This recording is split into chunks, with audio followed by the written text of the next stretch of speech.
Well, hello, welcome to Why Is This a Podcast? I'm your host, Kerean Watts. Lovely to see you all. First of all, I don't do this enough. I would just like to give a quick shout out to my editor, James, my researcher, Jack. Guys, I love you and thank you for the great work that you're doing and supporting me with this. Since I recorded the last episode, what I could only describe as crazy shit has gone down. I recorded my last episode after the first presidential debate in the United States between Donald Trump and Joe Biden. The craziest thing is that many people in the White House and the administration in America now have COVID-19, including the president. And I take no pleasure in that. Now, I don't like Donald Trump. People who know me, people who have watched these previous episodes will also probably have figured it out. I'm not a massive fan of him. I think of him in the same way I think of a cobra. He's full of venom. I wouldn't leave him alone in a room with a woman that I love. And if I unexpectedly found him in my house, I'd be very alarmed. However, he is a 74-year-old man, which puts him squarely in the at-risk category. He has a teenage son and he has grandchildren. It's inappropriate to celebrate anybody getting a virus that could potentially kill them.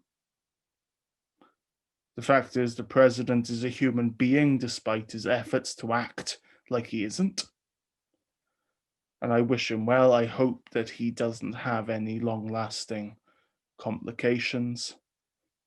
I hope that he makes a full recovery. I wish the same to his wife. I wish the same to every member of his staff and his administration. But I do hope that the president learns from it. The fact is that of the millions of people who have been in the same position as Donald Trump, most of them, the overwhelming majority of them, have no access to the premium medical care services that Mr. Trump enjoys. They don't have access to the cutting edge treatments that he received. I hope that Mr. Trump, if he is re-elected and therefore continues to be in charge of the US response to the pandemic, I do hope that he will learn from his own experience of having been infected with this virus and apply some empathy to his government's response and use this to make sure that people get the treatment, the care that they need, especially those who are uninsured in the United States or who are at risk of being uninsured because they're at risk of losing their jobs and their health insurance. And that goes for every world leader. Every world leader, it's your responsibility to make sure that your citizens are healthy. It's your responsibility. It's your job. It's every elected representative's job.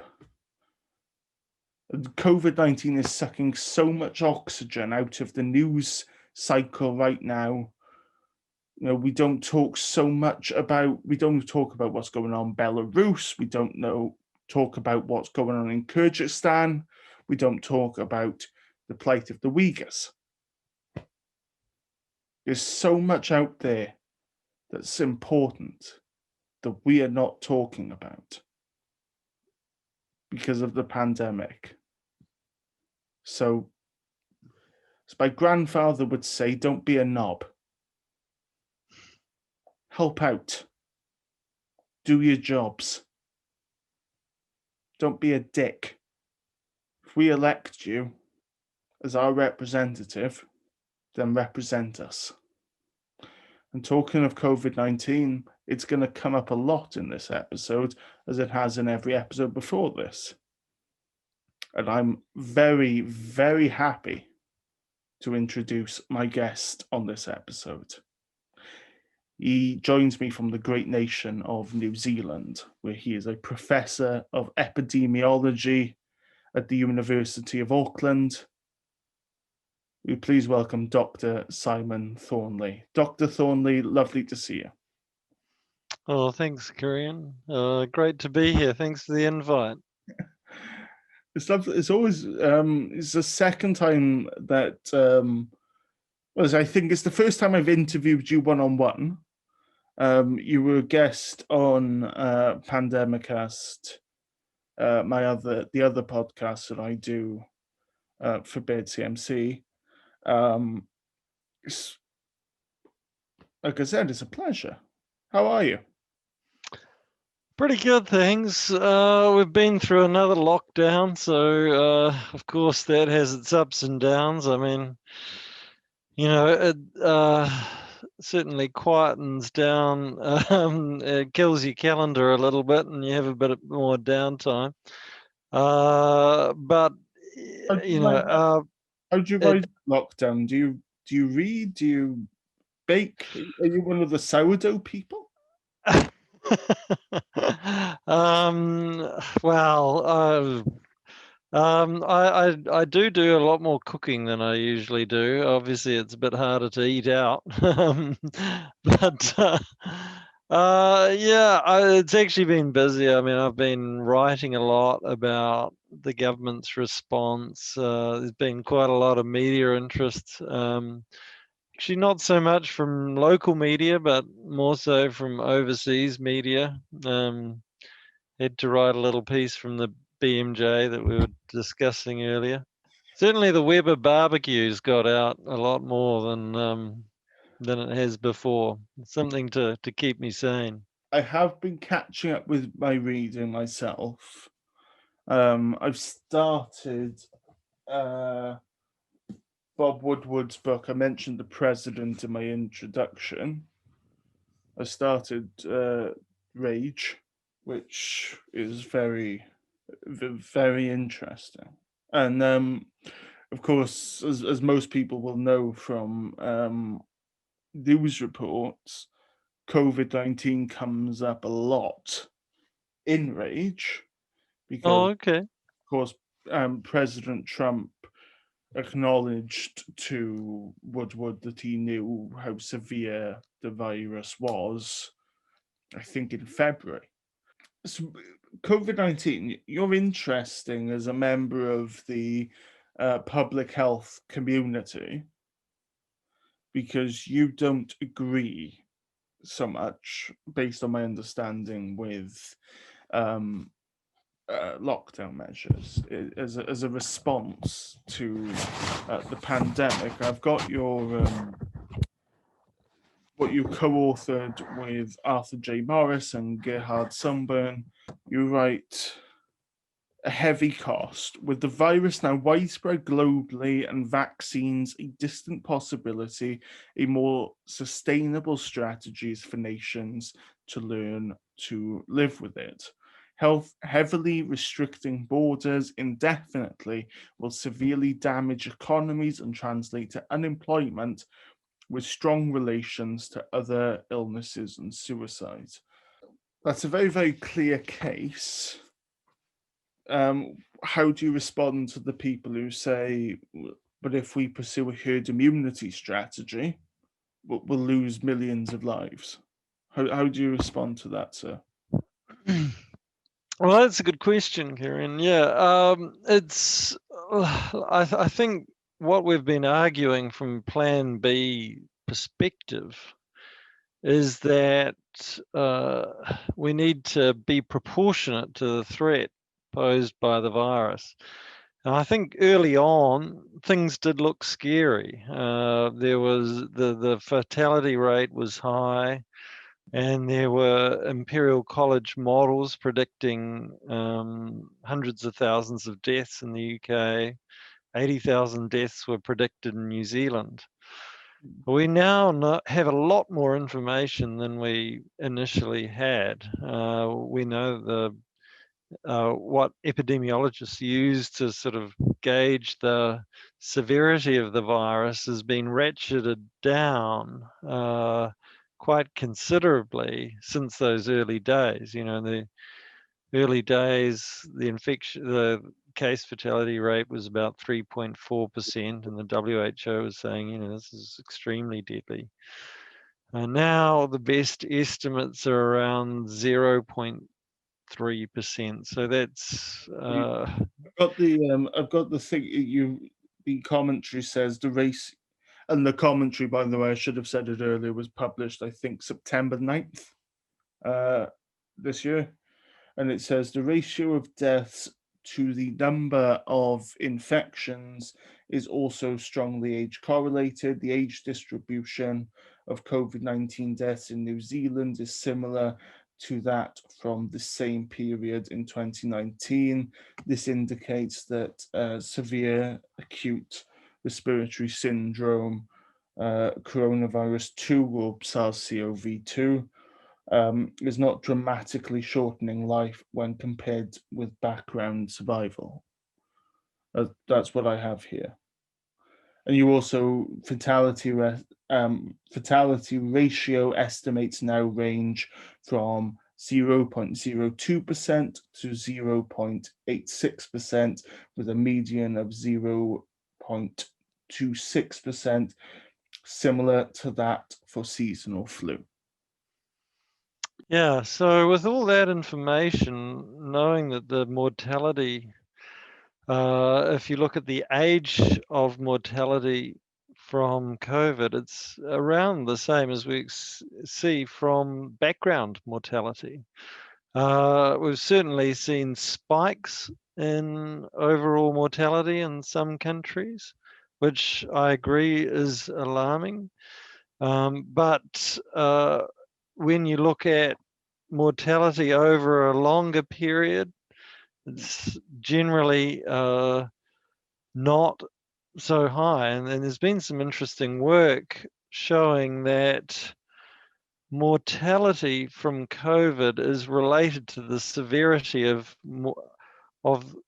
the seasonal flu in the last couple of years. So if you haven't had a bad flu in the last couple of years, then you've been hit harder by COVID. But overall, you know, we've taken some pretty drastic, I mean, these are the most drastic measures I've seen in my lifetime in terms of the financial cost, the social costs, the almost complete absorption with COVID by the health system, and to the detriment of many, many other things the health system normally does. It is one of the things that I as someone who's covered public health has noticed, and my colleagues noticed, is that we got about, I think, maybe 2 months in at best into covering public health, and we're like, oh, for God's sake, the only thing that we've got to write about is COVID-19.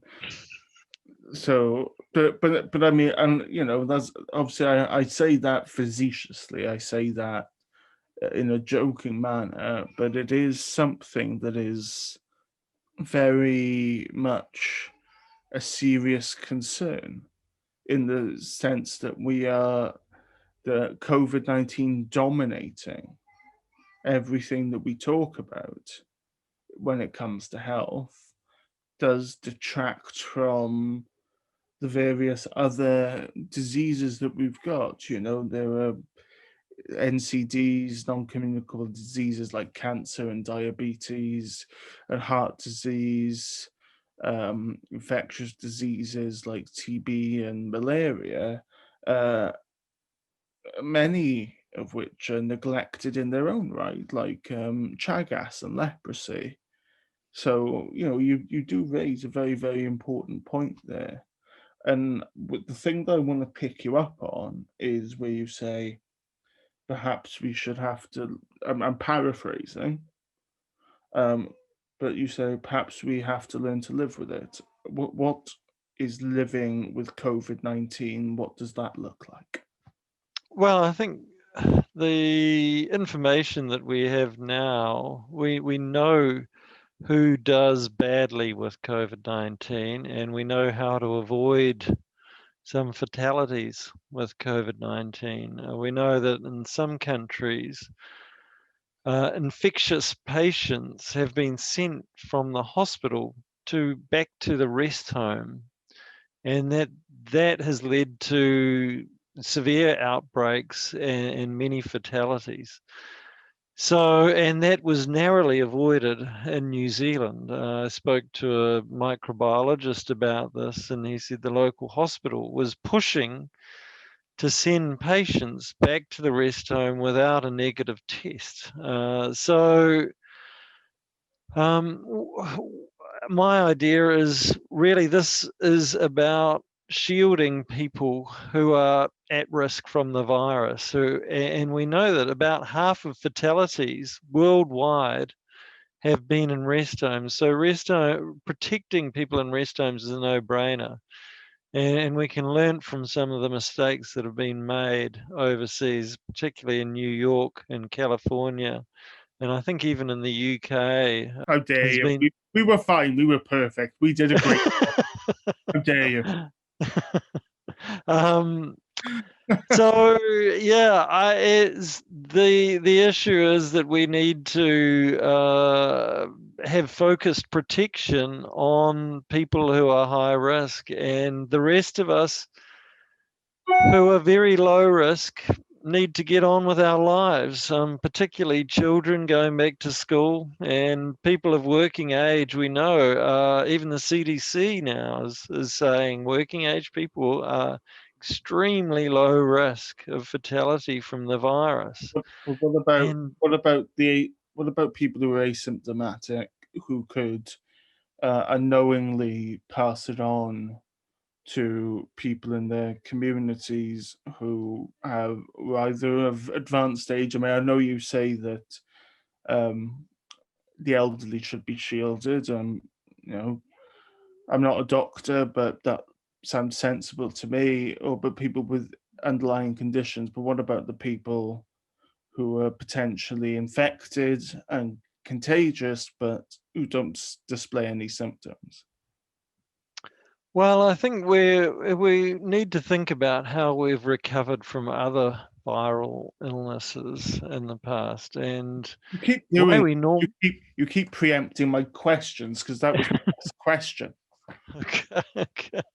Well, I think that the way we get over most viral illnesses is herd immunity. For some reason, herd immunity has become a dirty word with COVID-19, but it's a fact of life. It's like trying to deny that gravity exists. And so actually for most of us who are healthy, to actually get the virus is useful because it helps uh, increase our immunity and stop the virus from circulating. And so if we can And build up allow the again. virus to circulate, yeah, get some immunity from it What within the about healthy what about the population. what about the prospect of reinfection? Well, yeah, that's a possibility, but there's been, I think, one or two cases out of hundreds of thousands of cases. The human immune system is an amazing thing, and we know that. I think there's robust epidemiological evidence now that once you've got antibodies, it actually does protect you from infection. I've seen a case study on a fishing boat in the States where just about everyone got the virus, except for the people who'd had the virus before with the antibody tests. So I think that concern, there's some evidence that that's not such a concern as it was first made out to be. I think that's part. I think that's been par for the course throughout the pandemic, because it's something that we've not seen before in terms of this specific virus. So I mean, perhaps there's been an overabundance of caution in some respects. Um, I think caution obviously has been warranted. There's something because I'll let you go in a couple of minutes because we're nearly out of time, and I appreciate you staying up so late as well. Your time, but one of your sort of your things is nutrition. That is something that I want to touch upon because a colleague of mine at Health Issues India wrote an article about sort of the concern of migrant labourers fleeing the cities when they imposed their lockdown and returning to their villages. And so kind of the consensus there was, well, yeah, we could get the virus, but before the virus has a chance to kill us, hunger will kill us. And I wanted to get your thoughts on that, sir, if you would. Sure. Well, I think what's really been missing in this whole discussion is what are the unintended consequences I agree, of. and I agree with you there because I mean it's sort of the death toll now, as we know, is well over it's over 1 million due to COVID-19 officially. Um, and you raise a great point there that what are the indirect consequences? What the deaths caused by COVID indirectly in lockdown, due to starvation or people not having access to diagnostics, people not having access to treatment or not going for treatment because they're worried. So yeah, but sorry for cutting you off. Please continue. Well, yeah, I mean, I think I've seen increasing evidence of the unintended consequences. I mean, in New Zealand, for example, we've seen 50,000 people go on the dole. There's a direct effect of the lockdowns, and that's, we've killed our tourist economy. The borders are severely restricted in New Zealand, more so than the UK, I think. So these are going to have very severe consequences, and we know that employment is important in terms of people's health and their self-esteem. We know that suicide is associated with mass unemployment effects. We know that the hospitals are not diagnosing cancer in the same way that they have been. Sorry to interrupt you again. So on the day that we're recording this to our viewers, it's World Mental Health Day. So mental health is obviously very prescient. Yeah, well, I Yeah. worry about people's mental health, particularly with recent unemployment and small businesses, particularly that don't, as you're talking about, the migrant labor is really the sort of sharp end of that. They don't have a lot of resource to be able to cope with abrupt stop and flow of funds, and small businesses in New Zealand are in the same boat. And small businesses, I think, are in terms of the economy, small businesses are the ones that are going to bear the lasting impacts of the. I mean, where I am in Wales, there's so many local businesses around who have had to shutter their doors and their windows and close down when the UK announced its own lockdown. So I mean, and it's a very relevant point because small businesses, the economy, I think we talk about it so much in national terms, regional at best. We never talk about it in local terms as much as we should.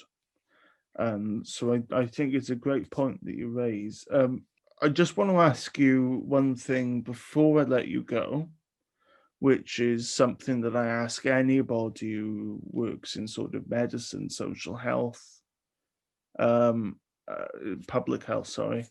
Are we going to learn the right lessons from this? I certainly hope so. I mean, I think I was hoping that we'd learnt the lessons from swine flu. Do you remember swine flu, Kerean? I mean, that was I 2009. try my best not to.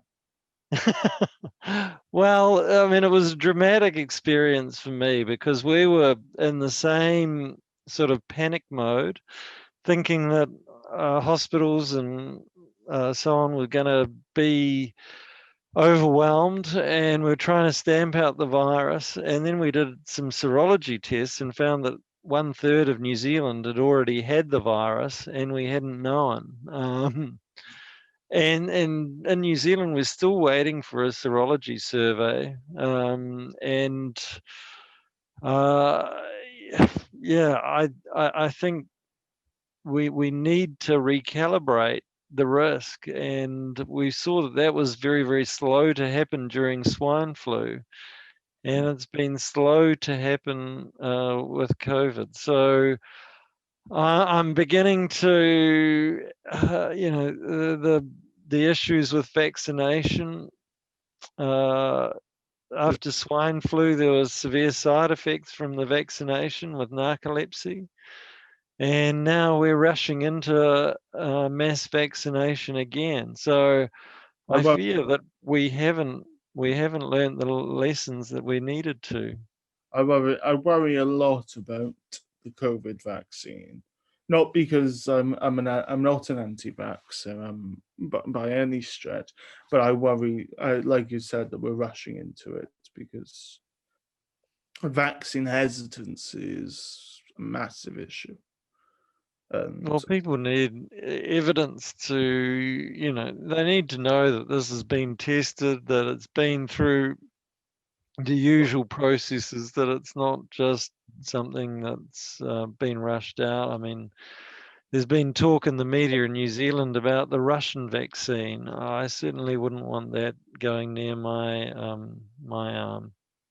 If there's a vaccine that I'm confident that is safe, I'll take it.